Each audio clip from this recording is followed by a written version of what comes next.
Welcome everyone to the Side Drive Podcast. Welcome to our Talladega race review for the Cup Series. The beginning of the weekend, Austin Dillon wins the pole, and the Toyota cars were really struggling in that qualifying session. It seemed like it because it's, a lot of them went to the back and just couldn't really get good. Yeah, over 8 cars went to the back at the beginning of the race, including all the Joe Gibbs cars: Newman, Stenhouse, Sorensen, Ware, and Brennan Gaughan.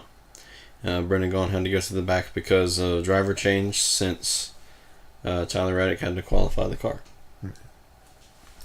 So Almirola would take the lead on the initial start, and then Brad Keselowski would take the lead eventually. And then we'd have a battle between the Penske cars for just a little while. They seemed to be really strong all race long. Yeah, the Mustangs and the Penske cars is really super strong. They're always strong with these super speedways. Yeah, especially at Talladega. They was going into this with 7 race wins in a row, which now that is broken because of Chase Elliott today. Yeah, they finally ended the reign of the Fords. Yeah. And like I said on Friday, the Fast Picks, that I believe there's going to be a new organization winning, maybe a new manufacturer. So we did not pick it right. Still another Cup Series race that we did not pick right, and we're going into week 11 now. So long road ahead of us. Don't listen to us because both of our picks, or my pick survived, I think, at the end, but he had some issues. My pick didn't last very long because as you get ready to say. Next thing, Bubba Wallace and Ryan Blaney got into like this. I guess Bubba Wallace had this big run, and with the way that the Camaros are shaped versus the way the Fords are shaped, some issues arose there. Bubba went spinning, and then he went into Denny Hamlin and McDowell, while Austin Dillon just ran over Clint Boyer. Clint Boyer flies into his teammate Kevin Harvick, and that would end most of their days. Yeah, so much for the plaid car. It just kind of got destroyed at Talladega. Yes, only lasted 13 laps. That's not really good at Talladega, but it is Talladega. Things like that happen sometimes. So yeah, I believe Harvick would have done very well at Talladega. He always runs good, but he just gets caught up in some otherbody's mess. And Bubba Wallace, he was running pretty good, but it's just he needs to learn exactly how to push and what to do when you have so much of a run, because that was just a rookie mistake. I've seen a lot of these cars. I don't know if it's just the way they bump draft each other or for a certain way they hit them. It really upsets the car that they're bumping. There was a ton of saves out there. Yeah. I believe Joe Logano say, he was all squirrely at one time, and Blaney was too. And it's just a matter of how they bump the person in front of them. I will say that once Bubba Wallace, cleans up some of those small mistakes that he makes at restrictor plate tracks, he will most likely get a win. I'd say Talladega in the near future. Yeah. And then we had speeding penalties for Blaney, Chase Elliott, and Kyle Busch. Ryan Preece had an uncontrolled tire, and it would be a 3-wide restart after that. Eric Almirola would take the lead. Jimmy Johnson would crash into the wall, no caution. That would pretty much end his chances at a win, though. Yeah, I thought Jimmy might have a good chance, but I think he ran over some kind of debris or something, because like that one camera view that you see some kind of stuff flying off his car, and I believe he mentioned on the radio that I think he ran over something. And Logano would battle Almirola for the lead, and then Kyle Larson would bump Logano and Blaney out of the way, and he would battle for the lead, and then we'd see a little train there for a little while with Almirola leading that pack. Yeah, it was really exciting. A lot of cars pass, and with the bump, and he can really maneuver very well. I mean, he's like a couple cars get an incredible run, all of a sudden, and just break up the field, and it's just real exciting race. Then Almirola would be too fast entering when he'd go into pit road. That's not something you want to do during green flag pit stops. No, not at all. And then Martin Truex Jr. would run out of fuel. I don't think they really mentioned it too much, but he would still cycle out on the lead lap. So really slow cruise around Talladega, but yeah, it was really trying to save fuel until they get to the end of the stage. But how you gonna save fuel when you're wide open around the whole track? You know, I mean, you can't just let out because you're in a pack of of everybody. And I believe Blaney said in the race says, "I don't think I save very much because I'm wide open all the time." Yeah. And so with that, Ty Dillon wins stage 2, his second career stage win.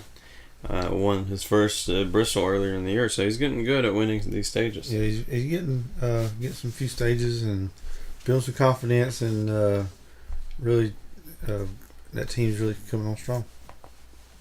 Chase Elliott would be the first off pit road.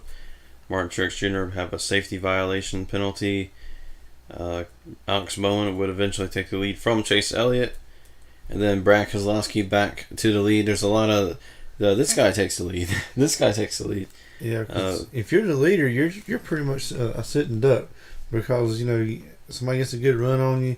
If you don't block them, I mean, there's always a lot of blocking out there. If you don't block in time, then they get a good run and just go on by you. So, and especially with the Mustangs, I ain't sure what it is about that package, but when they get a run, they just super fast. So let's see a battle between Logano, David Reagan, even Ryan Blaney, Stenhouse. They would battle for the lead just for a little while until Kyle Busch comes up and takes the lead, and then Stenhouse would take it right back. So we saw a lot of competition for the lead once it was double file, but once it got single file, it was really hard to watch. I gotta say, there's not much action once that happens, but thankfully it didn't happen as much as it did at Daytona. Yeah, I'm not really sure how a lot of these, a lot of times they didn't wreck, because sometimes going 3 and 4 wide, I believe they could have, had the potential to wreck by every lap. Yeah. And then we'd see some the Chevys would go down pit road first. Denny Hamlin would blow a tire, I believe. They didn't say too much about it, just saw it on Twitter. Denny Hamlin would be done for the day, though, from that damage. I thought he would be really good, but unfortunately got mixed up in that first wreck and never could recover. Yeah, once you get caught up in that mess, it's really hard to recover a whole lot if you get damaged, and it's unfortunate for them. But I would say it's pretty awesome to see all the Chevrolets working together so well, and like they're just trying to team up together to try to beat the rest of the field. Yeah, I think that's why Chevys won today, was because they worked together. We saw that out of Stewart Haas last time was at Talladega. They absolutely decimated the field. Then at Daytona, the Toyotas worked together and they won. So really, whatever team goes there and communicates that well, performs that well, is most likely going to win. Yeah. Second closest, I'd say, was Team Penske, but when there's only like 4 cars with this new package, it's not going to be as dominant as like 7 or 8 that Chevy had. Yeah. So Chase Elliott would win stage 2, and stage 3, Chase Elliott would lead the train for a little while until we would have caution for debris. Mm-hmm. And then it'd be Eric Jones taking the lead. He would battle Blaney, but Blaney would miss the draft there.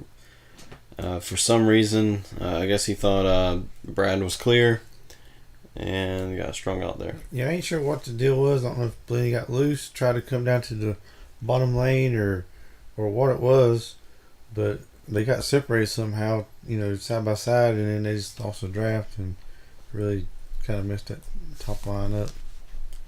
Yeah, so Logano would eventually make his way up there and take the lead. Then Stenhouse would add Suarez and Truex Jr. battling as well. Then Keselowski would, as he was coming down pit road, he would spin, but he would spin right into his pit box. Yeah, I mean, I know he's seen the commercials and stuff about you slide in to your parking space, and I give him extra points for for doing that. I mean, he come in. I don't know if he just locked the brakes up or what. Spun completely around. And was like, "Oh, you're gonna change these tires?" Yeah. But that, I mean, it's cool seeing him come in that way, and he left, but it really cost him a lot of time because he lost that draft. Yeah, I believe if he would have went in there, without doing that, he most likely would have won this race. Probably so. He spun because I picked him in fast picks. They just don't want us having a correct pick this year for whatever reason. Yeah. Last year, I think we was doing pretty okay. Yeah. I don't remember the whole total, but yeah, it seemed like, especially with Brad and Joey and Blaney, like they can get shuffled to the back and they can just make their way back up to the front. I mean, it just makes some very good moves. Yeah, we had a lot of comers and goers in this race. Well, not really any goers, it's just comers, until you see Matt DiBenedetto up there a few times and trying to go for the lead. Yeah, so Ross Chastain would lead while the rest of the cars have pitted. So Stenhouse would take the lead once he would pit. And Logano would take it back, and Kyle Busch would challenge Logano for it. Up until Chris Buescher, Truex, Justin Haley, DiBenedetto would all crash in a horrifying crash, really. It's not good when you can see the entire engine of a car. Yeah, it looked like Chris Buescher got pushed around with Almirola, it was. And he was right to the wall, and Matt Benedetto really didn't have nowhere to go. He just plowed right into him, and then Truex tried to dodge Chris Buescher, and he get a little bit of damage, and Justin Haley, he just wrong place at the wrong time. And that happens a lot at Talladega. Wrong place, wrong time. Yeah, I really like that the Fraternal Order Eagle car. I always liked that paint scheme with Justin Haley, and it's good to see his Cup debut. He's doing very well up until that point. And I don't want to necessarily say this, but I think he was below the yellow line when he got hit. Don't go down there. He was trying to avoid it because everybody's wrecking up top, but when they come across and block the whole track, you either go high or go low, so you don't know which way to go, and just drive into him. They need to add a feature to these cars. Press a button and the car jumps in the air. Yeah. That way they just jump over the wreck. And going with them kind of speeds, it's really hard to slow down a lot, especially when other people are sideways. But I wish him luck and maybe get another chance to be in the Cup race again. And so with that, would have the final restart, Joey Logano versus Kyle Busch. It looked to me like Logano was going to get an easy win, but he just blocked Kurt Busch and got stalled out there, and Chase Elliott would, he would pounce, and then Alex Bowman would be right behind him. I thought Alex Bowman was going to win this race. I think he most likely would have if it wasn't for all the weird carnage that we saw on the last few laps there. Yeah, I believe Joey's got one of the best spotters up there, TJ Majors. He's won a lot of races with Dale Jr., and he can see the lanes coming. I believe that he worked the traffic real well, better than most any other driver. But at that point, when Kurt Busch went up high, and I believe Logano tried to block him, that really messed up Logano. I ain't sure. That's some split second decisions that you got to make, and you just got to live with what you do. Yeah, I think the last few laps you got to stay on the bottom. Yeah. If they're going to pass you, they're going to pass you up high. Yeah. We saw the bottom being really dominant, so and he had momentum. If Kurt Busch was just by himself, So if Chase would have went with him, he might have went around him, but if Kurt's by himself trying to pass him up on the high side, I ain't sure if he would have done anything.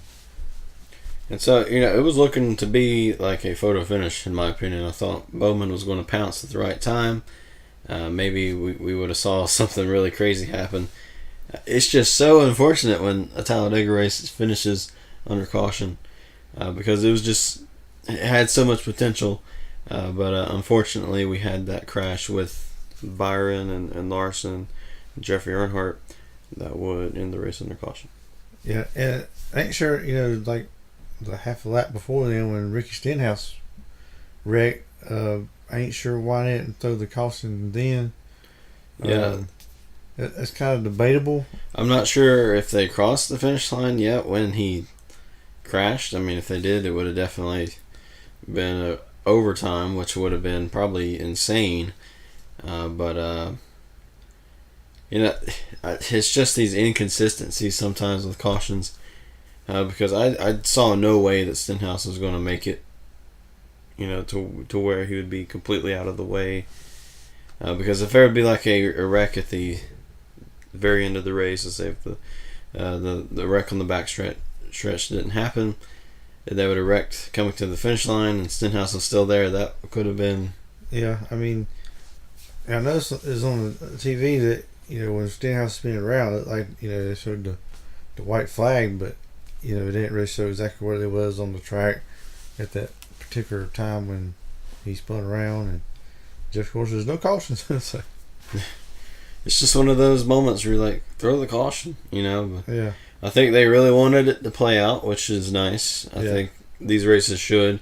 But then when you have like a big crash, car tumbling down 7 times over and over, that Kyle Larson did, very scary wreck, you kind of have to. It is unfortunate because Alex Bowman had this amazing run. I'm not sure if Chase just shut it off because the caution. But it would have been fun at the end, I gotta say. But congratulations to Chase Elliott and Team Hendrick. This could help them out in the long run because now Chase Elliott has won. He's in the playoffs, so he can test some things out. With how much they've been struggling at tracks like Dover coming up next week, and mile and a half state, which we see at Kansas. So that's something they could play around with and see where they could get better. Yes, it's very impressive with Ryan Preece finishing third. I really thought, it'd come down to the end, maybe he'd get a run or something. It was really good for that team. They finished well, and I mean Chris Buescher, he's been running real well too. But it just seemed like towards the end of the races, something happens. Yeah, and I really hated it that Chris Buescher got wrecked, and that team's really come around. And it's like to see him do very well. And also Corey LaJoie finishing 11th. Yeah. So that was really. And Daniel Hemrick finishing 5th. I mean, a lot of these names really showing up here at the end. Yeah, so, not too many big ones. We had like 2 or 3. The biggest one probably at the end. So, that wasn't just because everyone crashed. That was because they went up there and battled the best of the best. Yeah. So anyways, that was our review of Talladega. It was, a pretty decent race, really competitive. Yeah, it's real excitement all through the whole race. I mean, it wasn't just one person sitting in one spot, but they can make moves and get good runs and pass each other, and we was seeing new names up there all day long, so it was a lot of fun. Yeah, and Ty Dillon winning a stage, and Chevy won all stages. All stages. I'm not sure if that's ever happened since the beginning of the stages. At least in recent memory, that's the first time in a long while. So we switched to Chevrolet. Yeah. Yeah. So join us the rest of the week. We have Why Fans Love Michael Waltrip coming up really soon. We're looking forward to seeing what the fans have to say about him. Yes, that'd be interesting too. Yeah, so let me just get the shout out of the week. Shout out to J Kelly 88 for finding Dell Jr. in the thumbnail of yesterday's Xfinity, or this morning's Xfinity Series review. So thank you for playing along. Yeah, thank you for looking for him and finding him, and hope you enjoyed looking for him. Yeah, right now no one has found him as of recording this one for the Cup Series race. So if you want to shout out in our Truck Series Dover review, we have the trucks next week. Yeah. But if you want to shout out, just comment where you found him in this thumbnail. Yeah, we want to see where's Dale. So he's right there. All right, so hope you all enjoyed this review. I hope you enjoyed the race. It was pretty good. It was real exciting. So we'll see you next time on the Side Draft Podcast.